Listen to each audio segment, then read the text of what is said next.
Bab 276, menghabiskan festival tahun baru bersama. Meskipun sangat mengejutkan bahwa hanya ada 70 bahan baku limbah di antara ratusan bahan mentah, akan lebih dapat diterima jika ada beberapa bahan baku limbah daripada tidak ada sama sekali. Setelah mereka memindahkan semua bahan mentah ke dalam, saat itu pukul 16.30, dan Guning segera menelepon Zheng Peng. Saat panggilan itu dijawab, Guning mendengar percakapan berisik dari sisi lain. Beberapa orang membicarakan tentang penyedia giok berwarna-warni. "Hai, bos," kata Zheng Peng. "Hai, Paman Zheng, bagaimana kabar tokonya?" Guning bertanya.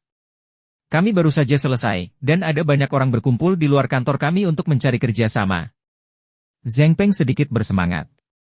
Meskipun dia memahami bahwa batu giok, alih-alih kesepakatan, selalu menjadi elemen terpenting dalam penyediaan batu giok, dia senang melihat banyak pengusaha tidak sabar untuk bekerja sama dengan mereka bahkan sebelum hari pembukaannya.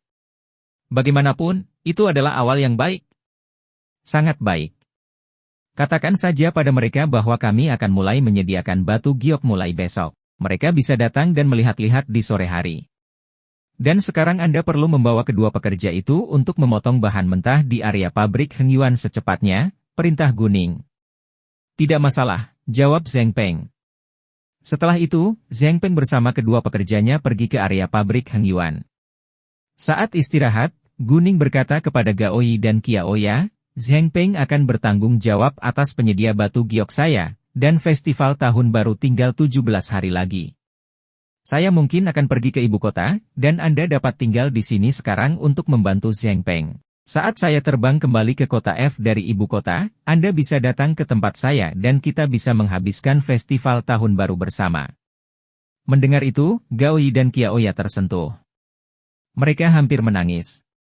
Faktanya, keduanya telah menghabiskan festival tahun baru bersama berkali-kali dan tidak ada yang berbeda atau istimewa dari hari-hari biasa, namun mereka merindukan perasaan seperti di rumah sendiri.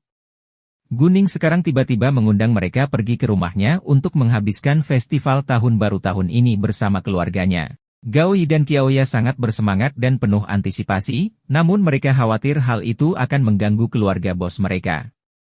Memikirkan hal itu, Qiaoya bertanya pada Guning, "Bos, apakah ini akan merepotkan?" "Sama sekali tidak.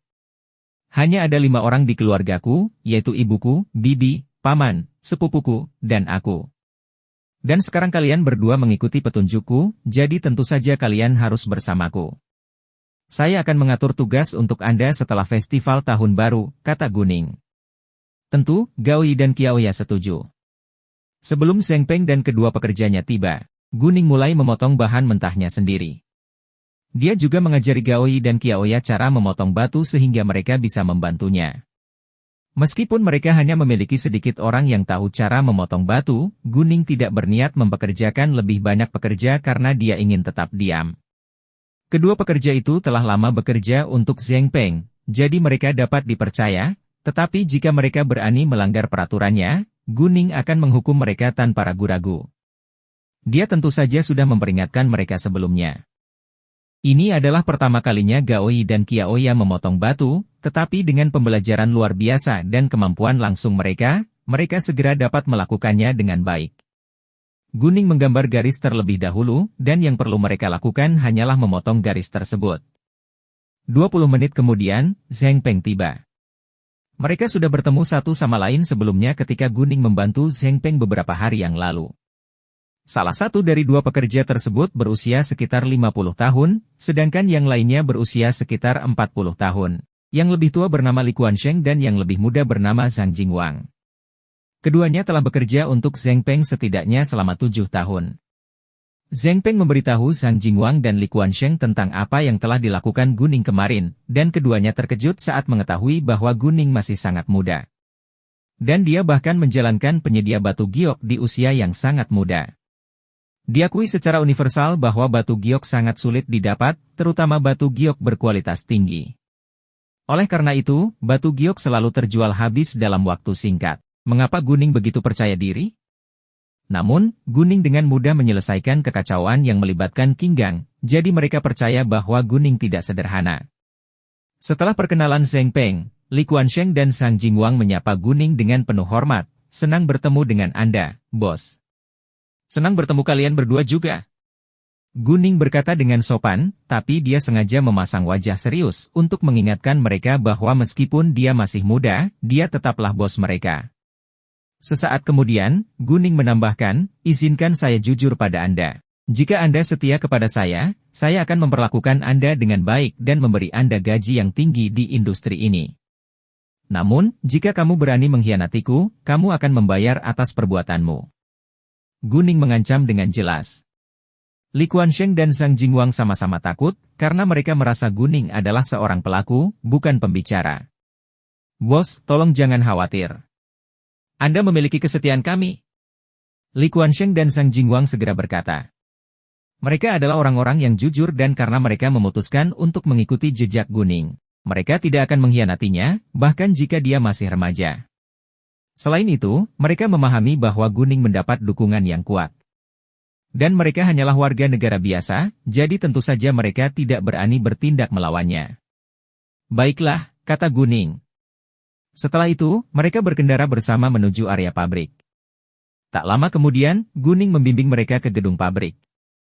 Sesampainya di dekat gedung pabrik, mereka mendengar suara pemotongan batu. Insulasi suara bangunan pabrik ini tidak terlalu bagus, tapi juga tidak buruk. Meski berisik, tidak ada yang bisa mendengarnya di luar.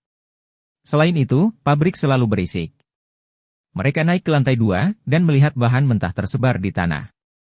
Ada seorang pria dan seorang wanita sibuk memotong batu dan banyak batu giok telah dipotong, yang mengejutkan kelompok Zheng Peng. Bab 277, Cara Penjualan. Melihat keterkejutan mereka, Guning menjelaskan, masih terlalu dini bagimu untuk terkejut sekarang. Sebagian besar bahan mentah tersebut mengandung batu giok, dan hanya sedikit bahan baku limbah. Kami juga memiliki lebih banyak bahan mentah di ruang bawah tanah. Apa? Mendengar itu, mereka sangat terkejut. Tak satu pun dari mereka bisa mendengarkan telinga mereka sekarang. Ini adalah pertama kalinya mereka melihat bahan mentah dalam jumlah besar dan kebanyakan mengandung batu giok. Biasanya, seseorang hanya dapat memotong 2 hingga 10 keping batu giok dari ratusan bahan mentah, tetapi Guning memberitahu mereka bahwa sebagian besar bahan mentah di tanah mengandung batu giok, yang tidak mungkin dilakukan di mata mereka. Li Kuansheng dan Sang Jingwang meragukan keasliannya. Guning mengerti mengapa mereka ragu. Saya hanya bisa memberitahu Anda bahwa saya memiliki keahlian khusus dalam perjudian batu. Tolong rahasiakan ini karena saya tidak ingin terlibat dalam masalah. Tentu bos, mereka langsung berjanji. Meskipun mereka semua penasaran dengan keterampilan misterius perjudian batu Guning, mereka tidak bertanya lebih jauh karena Guning adalah bos mereka. Kami akan berusaha sebaik mungkin untuk memotong batu giok sebanyak mungkin hari ini, dan kami akan menjualnya besok. Mulai sekarang, kami memiliki 2 cara penjualan. Pertama, kami langsung menjual batu giok kami seminggu sekali. Jumlahnya dibatasi hingga 5 buah, termasuk hanya 1 buah batu giok tingkat tinggi atau atas dan 2 buah batu giok tingkat menengah tinggi setiap saat. Dan sisanya adalah batu giok tingkat menengah, karena lebih mudah untuk memotong batu giok tingkat menengah. Kedua, kami bisa menyuplai 1 hingga 3 potong batu giok kepada pengusaha perhiasan setiap bulannya. Kami tidak menjanjikan bahwa kami dapat menyediakan batu giok tingkat tinggi dan di atas setiap saat, tetapi kami dapat memberikan batu giok tingkat menengah, rendah, dan menengah kepada masing-masing pengusaha perhiasan tersebut. Dalam hal ini, pengusaha perhiasan harus menandatangani kontrak dengan kami terlebih dahulu, dan mereka harus memperoleh batu giok dari kami setiap bulan selama 2 tahun. Jumlahnya tidak terbatas. Jika mereka gagal melakukannya, mereka melanggar aturan dan harus membayar ganti rugi kepada kami. Guning membatasi jumlah batu giok yang akan mereka jual karena suatu alasan. Dia berencana menjalankan perusahaan untuk waktu yang lama. Dan dia ingin membangun kerjasama jangka panjang dengan para pengusaha perhiasan tersebut. Jika pengusaha perhiasan memperoleh batu giok dalam jumlah besar sekaligus, mereka akan berhenti membeli dalam jangka waktu yang lama. Dan selama periode itu, perusahaan Guning hampir tidak akan bertahan jika mereka tidak memiliki kesepakatan yang harus diselesaikan. Yang terpenting, sudah diketahui secara umum bahwa batu giok sulit untuk dipotong. Jika semua orang tahu bahwa mereka dapat dengan mudah memotong batu giok dalam jumlah besar, mereka bisa mendapat masalah. Selain itu, Guning sudah memiliki puluhan kartu nama dari berbagai pengusaha perhiasan. Jika mereka semua akan menandatangani kontrak dengan Guning, Guning kemudian harus memberi mereka lusinan batu giok setiap bulan, dan jumlahnya cukup banyak. Guning sudah memiliki ratusan bahan mentah yang mengandung batu giok, tapi itu hanya cukup untuk paling lama setengah tahun. Zheng Peng dan yang lainnya mengingat kata-kata Guning. Setelah itu, mereka semua mulai memotong bahan mentah tersebut. Pada awalnya, Li Kuansheng dan Sang Jingwang kagum dengan banyaknya batu giok yang mereka potong terus-menerus. Butuh waktu lama bagi mereka untuk terbiasa. Sementara itu, kabar bahwa toko Zheng Peng kini telah menjadi kantor penyedia giok warna-warni tersebar di jalur perjudian batu. Semua orang tercengang. Zheng Hao, yang merupakan anak angkat Zheng Peng, juga mendengarnya. Dia sudah melarikan diri ke kota lain setelah gagal membayar riba, tapi sekarang dia segera kembali, mencoba mendapatkan keuntungan dari bisnis baru Zheng Peng. Keluarga Sang, keluarga Wang, dan keluarga Lu juga mendengar berita tersebut. Semuanya bingung tentang sumber batu giok Zheng Peng. Bahkan mereka tidak dapat memotong cukup banyak batu giok untuk memasok para pengusaha perhiasan itu. Pada saat yang sama, mereka semua ingin melihat berapa lama Zheng Peng dapat menjalankan penyedia batu giok. Terutama keluarga Wang dan keluarga Lu, keduanya berharap Zheng Peng gagal, karena jika Zheng Peng berhasil maka mereka akan kehilangan pasar.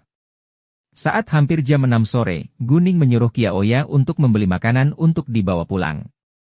Besok adalah hari pembukaan, jadi mereka perlu bekerja lembur untuk memotong lebih banyak batu giok.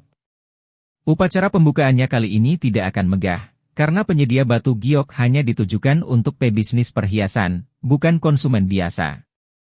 Guning sudah memiliki banyak kartu nama perwakilan dari berbagai perusahaan perhiasan, sehingga mudah untuk menghubungi mereka. Bahkan jika dia tidak mengetahui nomornya, mereka akan datang tanpa penundaan begitu mereka mengetahui bahwa dia sedang menjual batu giok karena sangat sulit untuk memotong batu giok. Selain itu, banyak pengusaha perhiasan telah datang ke toko Zheng Peng untuk mencari kerja sama hari ini, jadi Guning tidak mengkhawatirkan kesepakatan sama sekali. Mereka memutuskan untuk buka besok begitu mereka mendapatkan dokumen resmi. Leng Xiaoting telah memberitahunya bahwa dia akan membawa dokumen resmi itu kepadanya besok. Memikirkan Leng Xiaoting, Guning sangat merindukannya. Meskipun dia tahu bahwa Leng Xiaoting luar biasa, dia masih mengkhawatirkan keselamatannya sendiri. Gaoi, Qiaoya, Guning dan lainnya terus memotong bahan mentah hingga jam 11 malam. Sudah larut malam, jadi Guning menyuruh mereka pulang. Mereka memasukkan batu giok yang telah mereka potong ke dalam brankas dan hanya Guning, Gaoi, Qiaoya, dan Zheng Peng yang mengetahui kata sandinya.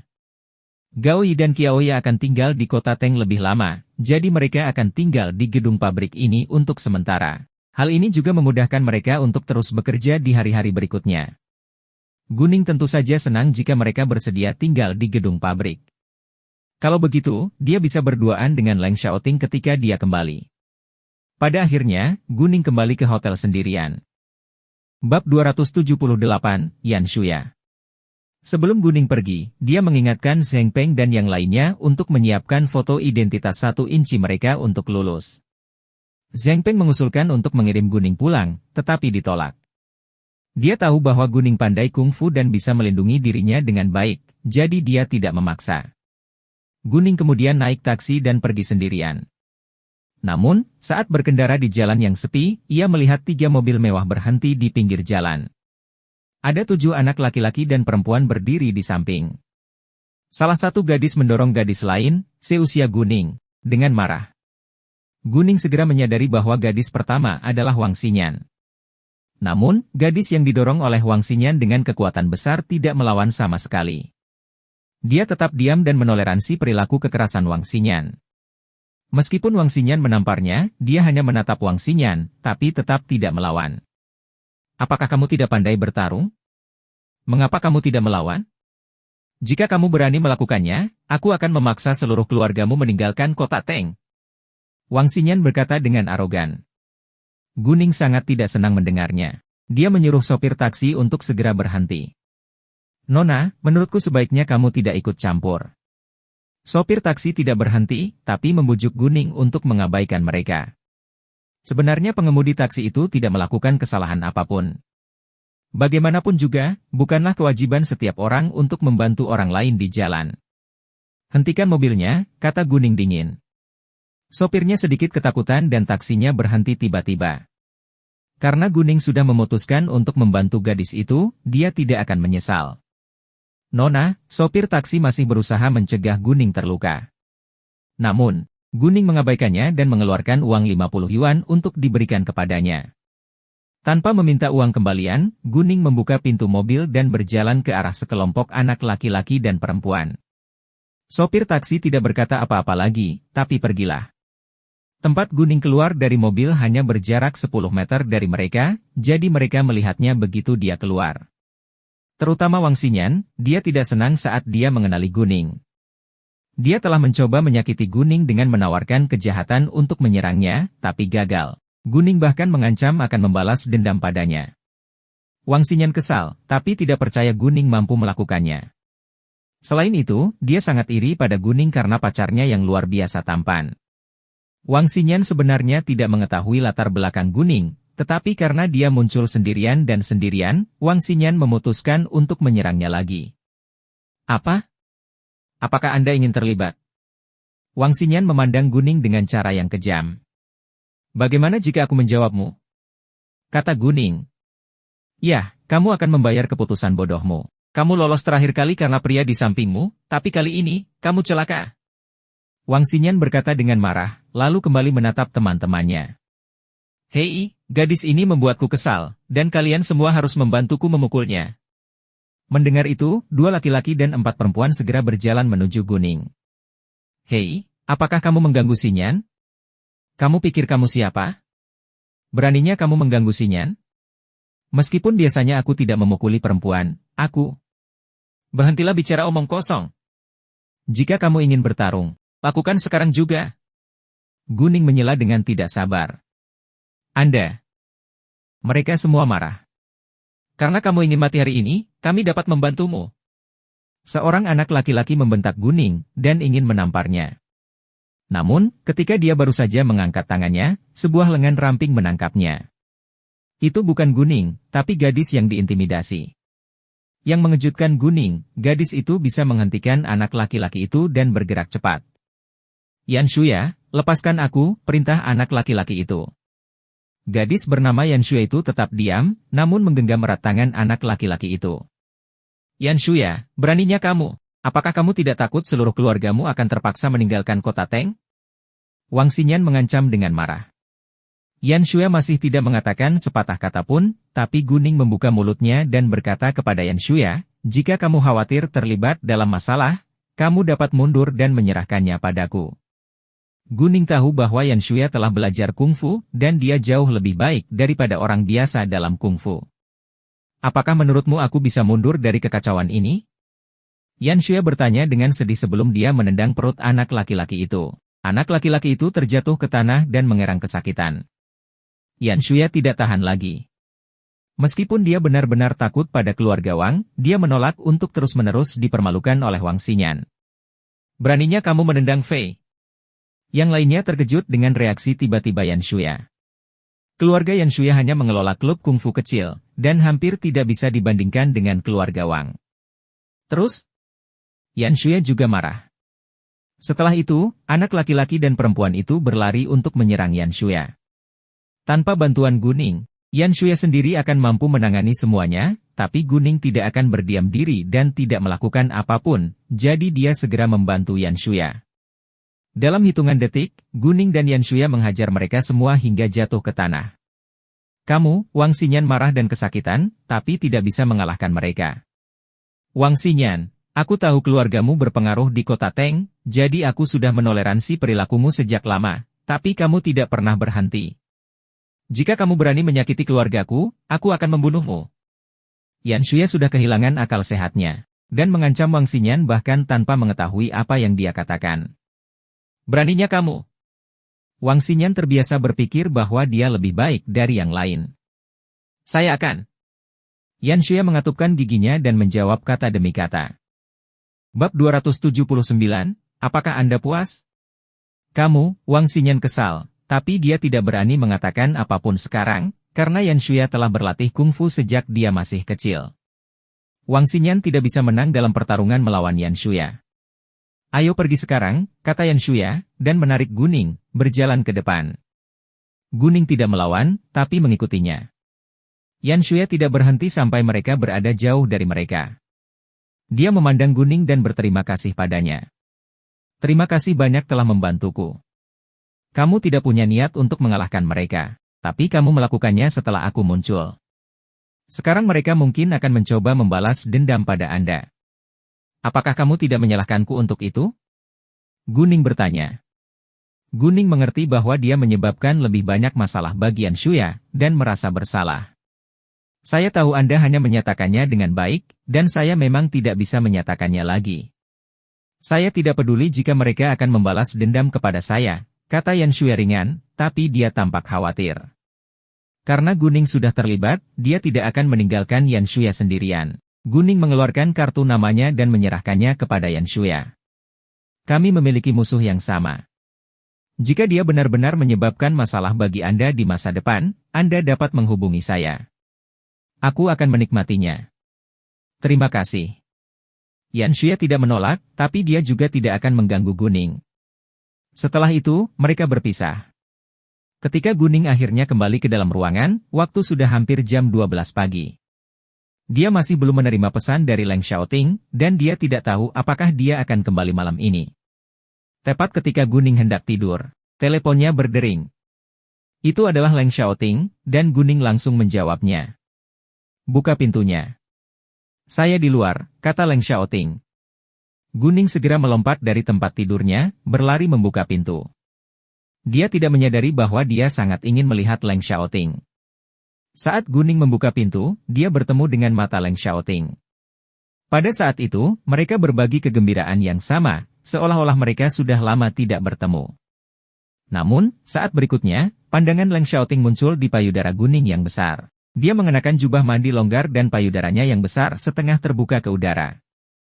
Guning memerah dan menutupi dadanya dengan tangannya, berbalik dan berlari ke kamar tidurnya.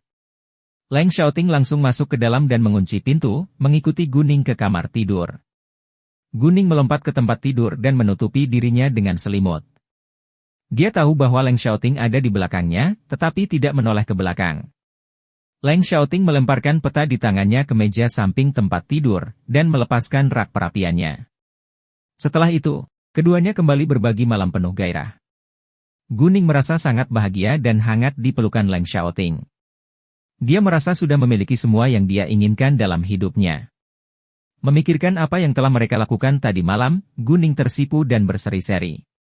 Dia harus mengakui bahwa tubuh Leng Xiaoting sangat memikat. Meskipun dia merasa malu menatap lurus ke arahnya, dia tidak bisa menahan diri untuk melirik ke arah tubuhnya. Melihat itu, Leng Xiaoting tersenyum kecil dan menggoda, "Apakah kamu puas?" Guning semakin memerah, dan segera mengalihkan pandangannya lalu Leng Xiaoting menariknya ke dalam pelukannya sekali lagi. Mereka berpelukan di tempat tidur dan tidak mau bangun. Setelah beberapa lama, Leng Xiaoting bangun untuk membuatkan sarapan untuk Guning. Sekarang masih pagi, dan kamu bisa tidur lebih lama, kata Leng Xiaoting kepada Guning. Dia mungkin kelelahan setelah mereka berhubungan S3KS berkali-kali. Guning tidak bergerak atau bangun, karena dia memang merasa lelah. Leng Xiaoting memberinya ciuman ringan sebelum berjalan keluar. Guning berguling telentang dan tertidur lagi. Agar Guning tidak bangun, Leng Xiaoting bergerak diam-diam saat dia membuat sarapan. Sekitar 1 jam kemudian, Guning mencium aroma daging yang menyenangkan, yang membuatnya lapar. Dia segera bangun untuk mandi. Setelah beberapa saat, dia keluar dari kamar tidur. Leng Xiaoting hampir selesai menyiapkan sarapan yang terdiri dari banyak makanan bergizi. Sulit mencari pria yang bisa memasak saat ini. Menurutku, aku gadis yang beruntung. Guning memujinya. Ini bukan pertama kalinya dia makan makanan yang disiapkan oleh Leng Xiaoting, jadi dia tahu bahwa Leng Xiaoting pandai memasak. Dia bahkan lebih baik dalam memasak daripada dia. Selama kamu menyukainya, aku akan memasak untukmu setiap hari. Leng Xiaoting berseri-seri.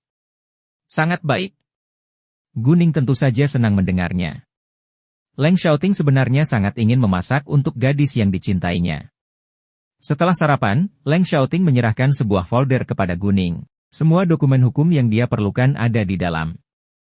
Apakah kamu sibuk hari ini? Guning bertanya. Tidak, aku bisa menemanimu hari ini, jawab Leng Xiaoting. Bagus sekali, kata Guning. Setelah itu, mereka keluar bersama. Namun, begitu mereka keluar dari pintu masuk hotel, mereka dihentikan oleh 5 polisi yang membawa tongkat listrik di tangan. Salah satu dari mereka mengambil foto untuk diperlihatkan di depan mata Guning dan berkata, "Seseorang menuduh Anda menyerang mereka, jadi Anda harus mengikuti kami ke kantor polisi sekarang." Foto tersebut merupakan screenshot dari kamera dashboard, yang mana wajah Guning terlihat cukup jelas sehingga ia tidak bisa menyangkalnya. Tentu saja, Guning juga tidak pernah berpikir untuk menyangkalnya. Jangan berani. Leng Xiaoting segera melindungi Guning dengan berdiri di depannya. Pandangannya yang dingin setajam pisau, dan membuat takut para polisi. Tidak mungkin membawa Guning menjauh dari sisi Leng Xiaoting. Bab 280, dihukum penjara. Dia percaya bahwa Guning mengalahkan mereka karena suatu alasan, dan dia akan melindunginya apapun yang terjadi. Namun saat ini, telepon Guning berdering. Itu adalah hal yang aneh dari kota Teng, dan Guning langsung berpikir bahwa itu pasti Yan Shuya, jadi dia langsung menjawabnya, "Hai. Nona Gu, polisi datang untuk menangkap saya. Saya pikir mereka akan segera mendatangi Anda. Tolong sembunyikan secepatnya." Yan Shuya berkata dengan tergesa-gesa. "Mereka sudah menemukanku," jawab Guning, tapi dia tidak takut atau gugup sama sekali. "Apa?" Yan Shuya terkejut. "Baiklah, jaga dirimu baik-baik. Jangan khawatir. Itu akan baik-baik saja. Sampai bertemu di kantor polisi," kata Guning. "Oke," jawab Yan Shuya. Entah kenapa dia percaya pada Guning. Jika dia mengatakan itu akan baik-baik saja, itu akan baik-baik saja. Para polisi merasa terhina dan marah karena Leng Xiaoting menghentikan mereka, terutama polisi yang memegang foto di tangannya. Dia membentak, "Ini mengganggu tugas polisi jika Anda menghalangi kami. Bawa dia juga." Leng Xiaoting mendengar percakapan Guning dengan Yan Shuya. Jadi dia tidak melawan, tapi dia tidak mengizinkan polisi menyentuh Guning. Akhirnya, Guning bersama Leng Xiaoting masuk ke dalam mobil polisi. Ketika mereka sampai di kantor polisi, Yan Shuya sudah ada di sana, di ruang sidang. Guning dan Leng Xiaoting dikirim ke ruang sidang yang sama dengan Yan Shuya. Polisi tidak punya niat untuk memisahkan mereka. Lebih spesifiknya, mereka sama sekali tidak tertarik untuk mendengarkan penjelasan mereka, karena mereka telah menjatuhkan hukuman bahkan sebelum mereka menangkapnya. Yan Shuya kecewa saat Guning masuk ke dalam, karena dia mengira Guning akan membantu, tapi sekarang mereka berdua dalam masalah. Guning membayangkan bahwa itu akan baik-baik saja, tapi sekarang tampak lebih buruk. Namun, Yan Shuya tidak menyalahkan Guning. Sebaliknya, dia merasa tidak berdaya. Guning memperhatikan bahwa Yan Shuya sedikit kecewa, tapi dia tidak peduli karena dia memang tidak melakukan apapun sampai sekarang. Sementara itu, seorang polisi berusia awal 30-an datang. Dia adalah pemimpin kantor polisi ini, dan dipanggil Wang Xilin. Dia adalah sepupu jauh keluarga Wang. Meskipun dia hanya sepupu jauh keluarga Wang, orang lain juga akan menghormatinya karena pengaruh keluarga Wang. Wang Xilin akan melakukan apa saja untuk menyenangkan keluarga Wang. Dia berjalan ke meja dengan potongan kertas di tangannya, dan menampar kertas itu dengan keras. Tanda tangan. Guning meliriknya. Kertas-kertas itu menyatakan bahwa mereka bersalah karena memukuli orang. Selama mereka menandatangani, kejahatan akan terungkap, dan mereka akan dijatuhi hukuman setengah tahun penjara. Pasal 9 Undang-Undang tentang Hukuman Administrasi Keamanan Umum mengatur bahwa atas pelanggaran perilaku manajemen keamanan publik yang disebabkan oleh perselisihan perdata atau perusakan properti orang lain, organisasi keamanan publik dapat melakukan mediasi jika tidak parah. Jika para pihak mencapai kesepakatan melalui mediasi oleh organisasi keamanan publik, mereka tidak akan dihukum. Namun apabila mediasi gagal mencapai kesepakatan atau gagal memenuhi kesepakatan, organisasi keamanan publik sesuai dengan ketentuan undang-undang ini harus memberikan sanksi kepada pihak yang melanggar manajemen keamanan publik. Mereka akan memberitahu para pihak bahwa mereka mungkin akan mengajukan gugatan perdata dan menyerahkannya ke pengadilan rakyat sesuai hukum. Namun, orang-orang itu hanya terluka ringan tadi malam dalam pertarungan, dan itu tidak parah. Dan kantor polisi tidak bermeditasi sama sekali. Sebaliknya, mereka ingin menghukum Guning dan Yan Shuya ke penjara sesegera mungkin. Guning mengerti bahwa itu pasti perintah keluarga Wang. Keluarga Yan Shuya hampir tidak bisa dibandingkan dengan keluarga Wang di kota Teng. Dan mereka tidak mengetahui latar belakang Guning atau Leng Xiaoting, jadi mereka melakukan apapun yang mereka inginkan. Selain itu, mereka tidak percaya bahwa Guning dan Leng Xiaoting mendapat dukungan yang kuat. Guning menganggapnya menarik, dan bertanya kepada polisi itu, apakah Anda yakin kantor polisi ini berhak langsung menjatuhkan hukuman penjara kepada kami? Terus, tahukah kamu siapa yang membuatmu kesal? Keluarga Wang adalah salah satu keluarga paling berpengaruh di kota Teng, dan mereka dapat melakukan apapun yang mereka inginkan di tempat ini, cibir Wang Zilin dengan nada meremehkan. Benar-benar? Bagaimana jika kami menolak menandatanganinya? Guning bertanya dengan tenang seperti biasa. Apakah kamu pikir kamu bisa menolak? Wang Zilin bertanya dengan arogan. Ya, menurutku Anda tidak memiliki kemampuan untuk memaksa kami menandatangani, tiba-tiba Guning berkata dengan dingin. Mari kita lihat. Wang Zilin marah. Dia segera mengeluarkan tongkat listriknya, mengerahkannya ke Guning, dan mencoba mengancamnya. Namun, begitu Wang Zilin melakukannya, Leng Xiaoting menjadi kesal. Dia menendang perutnya tanpa penundaan, dan tongkat listrik itu jatuh ke tanah. Pemimpin Wang. Semua polisi lain di ruangan itu langsung berdiri, memegang tongkat listrik dan mengarahkannya ke Leng Xiaoting, seolah-olah mereka akan berkelahi. Yan Shui awalnya mengira Leng Xiaoting adalah salah satu polisi, tetapi yang mengejutkannya, Leng Xiaoting bersama Guning. Dia tidak menyadari bahwa Leng Xiaoting begitu tampan sampai sekarang setelah dia melihatnya lebih dekat. Beraninya kamu menyerang polisi? Wang Zilin berteriak pada Leng Xiaoting dengan marah. Terus? Leng Xiaoting berkata dengan santai. Dia akan melindungi Guning meskipun mereka adalah polisi. Kamu, Wang Zilin sangat marah, dan memerintahkan polisi lainnya, tangkap dia sekarang. Semua polisi lainnya segera menyerang Leng Xiaoting, namun tidak ada satupun yang bisa mendekat. Dalam hitungan detik, Leng Xiaoting meninju mereka semua hingga jatuh ke lantai. Kali ini, polisi benar-benar sakral. Mereka tidak mengira pria ini begitu hebat dalam pertarungan. Wang Zilin segera mengeluarkan pistolnya. Dia mengingatkan Leng Xiaoting dan mengancam, bekukan. Atau aku akan menembakmu.